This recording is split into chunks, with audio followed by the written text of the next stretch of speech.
मोठ्या उमेदवारांचा काँग्रेस. देवेंद्रजी फडणवीस साहेब त्यांना जो काय आविर्भाव होता ना, जी काही त्यांना स्वतःबद्दलची जी काही मस्ती होती, त्या मस्तीचा हा परिणाम आहे. तुम्ही लोकांशी कनेक्ट राहा, लोकांशी मिळा, लोकांचं बोला. आम्हीच आहोत असं जर कोणी म्हणत असेल तर जनता त्याला त्यांची जागा दाखवल्याशिवाय राहत नाही. बरं, दुसरा एक महत्त्वाचा फॅक्टर, महायुतीला, भारतीय जनता पार्टीला महायुतीमध्ये सगळ्यात जास्त सीट्स मिळाल्या आणि शिंदे साहेबांना जे तुम्ही अपेक्षित सांगत होतात तेवढं अपेक्षित, म्हणजे तुमच्या अपेक्षेपेक्षा जास्त आले, पण जो एक मॅजिक आकडा होता तो काही गाठता आलेला नाही. मॅजिक आकडा आम्ही गाठलेला आहे. आम्ही मॅजिक आकड्याचे कमी नव्हतो. आज जे काही लोकांना वाटायचं की यांची 40 जागा, 40 आमदार होते, हे फुटून गेले, मग त्याच्यातली 15 येतील, 20 येतील, हा आकडा तो सगळ्यांचा होता.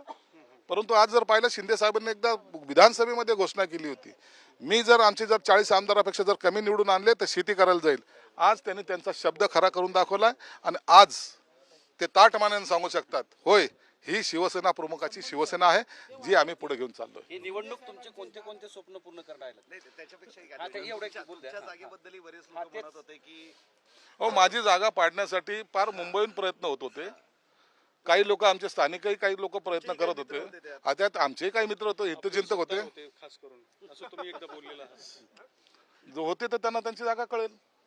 मला तर माहित नाही, परंतु मी माझ्या निवडणुकीमध्ये कोण विरोधक काम करतंय यापेक्षा आपण कसं काम करायला पाहिजे याकडे माझं लक्ष होतं आणि याचा सर्वांचा अहवाल हा सीएम साहेबांकडे गेलाय, ज्याची जागा त्यांच्या ठिकाणी त्यांना दाखवली जाईल.